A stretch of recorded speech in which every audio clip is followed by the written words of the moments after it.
सास हो नौकरानी नहीं, इज्जत से रहना चाहती हूँ। आखिर ऐसा कौन सा कदम उठाया सास ने कि बेटे और बहू की आंखें फटी की फटी रह गई।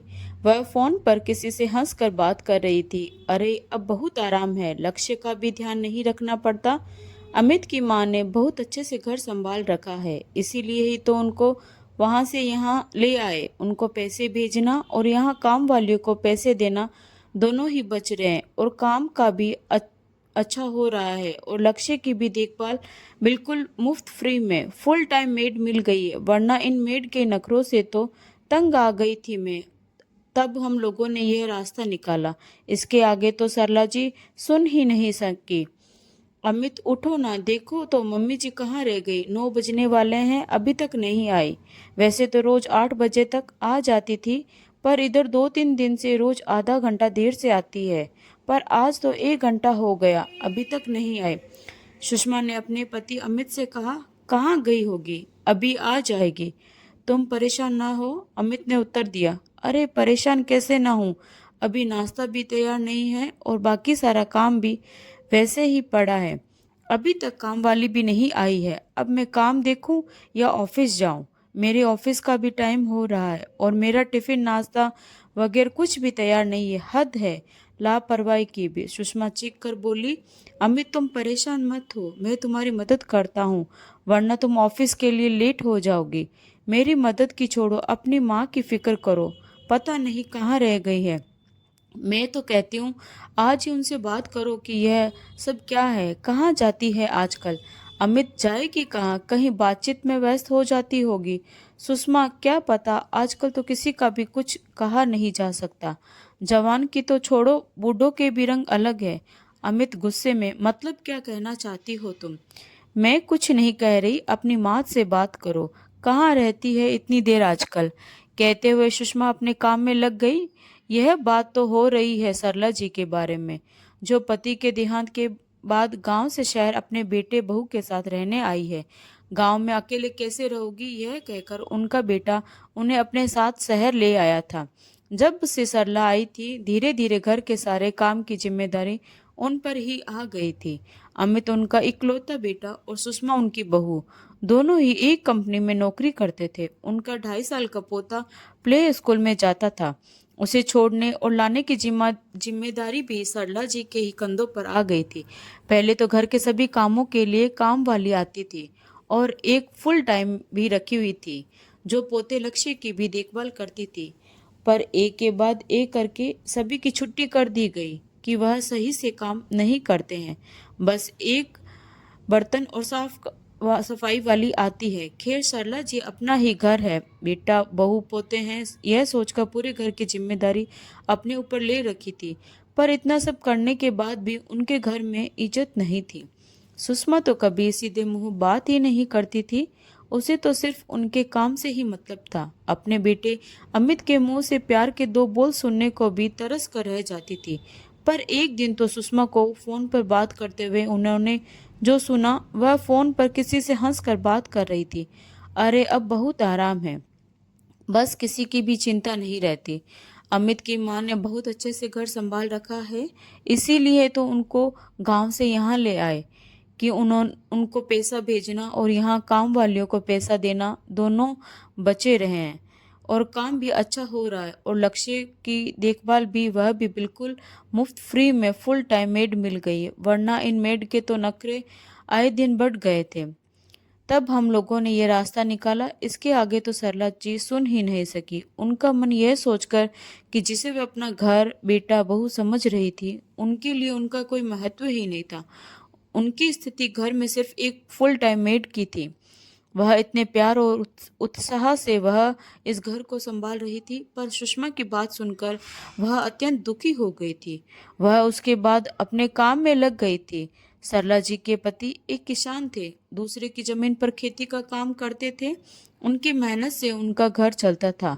उनकी कोई जमीन जायदाद नहीं थी, 1-2 कमरे थे, छोटा सा मकान ही था। अमित उनकी इकलौती संतान थी। शादी के 8 साल बाद, काफी मन्नतों के बाद हुआ था।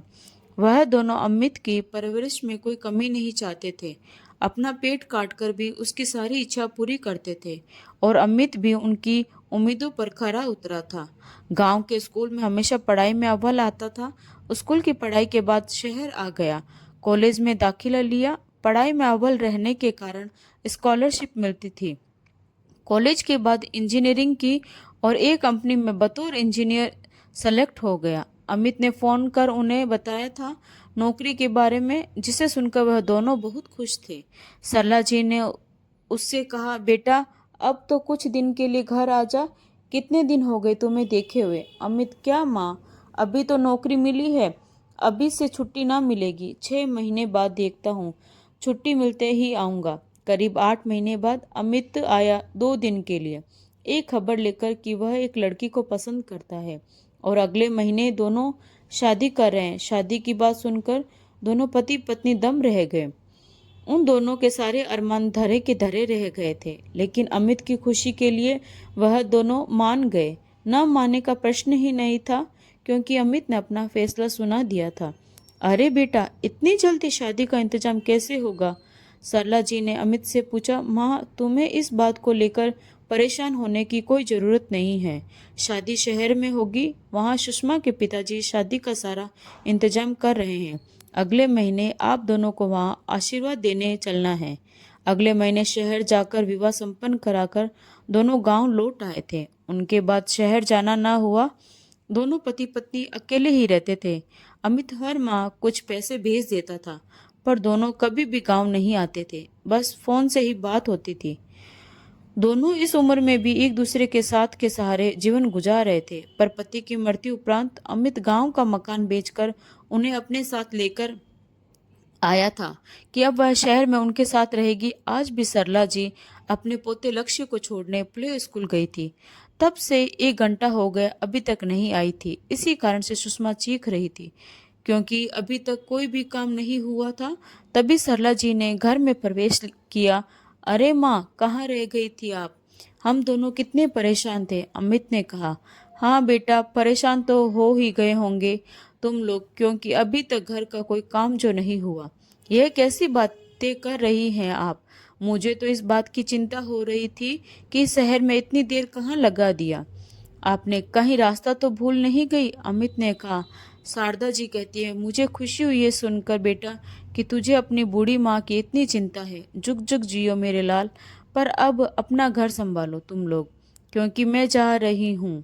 सरला जी ने सपाट लहजे में उत्तर दिया। जा रही हैं? मगर कहाँ और क्यों? अमित और सुषमा एक साथ बोल उठे। सरला जी के जाने की बात सुनकर सुषमा और अमित दोनों ही दंग रह गए थे।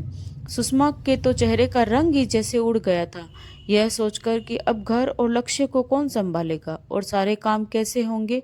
जब से सरला जी आई है, तब से तो वह घर में तिनका भी नहीं हिलाती थी। सारे काम और लक्ष्य की देखभाल सब सरला जी ही करती थी और वह दोनों निश्चित थे और काम वालियों को दिए जाने वाला पैसा भी बच रहा था। पर माँ, आप कहाँ जाएंगे? अब तो गांव का मकान भी नहीं है और इस उम्र में आप अकेले कहाँ रहेंगे? आपको यहाँ क्या परेशानी है? अमित ने पूछा। बेटा, तुम्हें इन सब की चिंता करने की कोई ज़रूरत नहीं है। मेरे रहने और खाने पीने सब की व्यवस्था हो गई है। क्या, कहाँ रहेंगे आप? अमित ने आश्चर्यचकित होकर पूछा। वह मुझे एक काम मिल गया है, वेतन भी अच्छा देंगे और साथ ही रहना खाना भी। कल से मैं वहीं जा रही हूँ। क्या आप काम करेगी और वहीं रहेगी? आप क्या कह रही हैं माँ? कम से कम मेरी इज्जत के बारे में तो सोचा होता। शहर में मेरी कितनी इज्जत है और उसे धूल में मिला रही हैं। अमित गुस्से में बोला। अच्छा माँ, इसी वजह से आपको आजकल देर हो रही थी। आपको अगर यहाँ कोई परेशानी है तो हमें बताइए, पर आप यहीं रहिए। क्यों इस तरह के काम करके हमारी बदनामी करना चाहती हैं आप? सुषमा भी अमित के सुर में सुर मिलाते हुए बोली। सुषमा की बात सुनकर सरला जी मुस्कुराई और बोली, बहू, काम तो काम होता है और फिर वहाँ काम करके मैं सम्मान और स्वाभिमान के साथ रह सकूंगी। और फिर फुल टाइम मेड से तो मुझे यह काम ज़्यादा अच्छा लगा। जितने घंटे की नौकरी उतने ही घंटे काम करना होगा। सरला जी की बात सुनकर सुषमा के चेहरे का रंग उड़ गया, एक भी शब्द ना बोल पाई।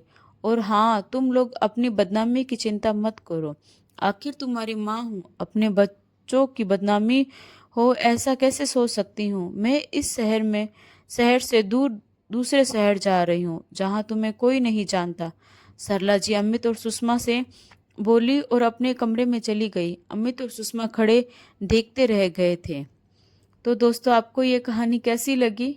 कमेंट बॉक्स में अपनी राय जरूर दीजिएगा, और कहानी अच्छी लगी हो तो वीडियो को लाइक, शेयर और सब्सक्राइब जरूर करना। Thanks for watching.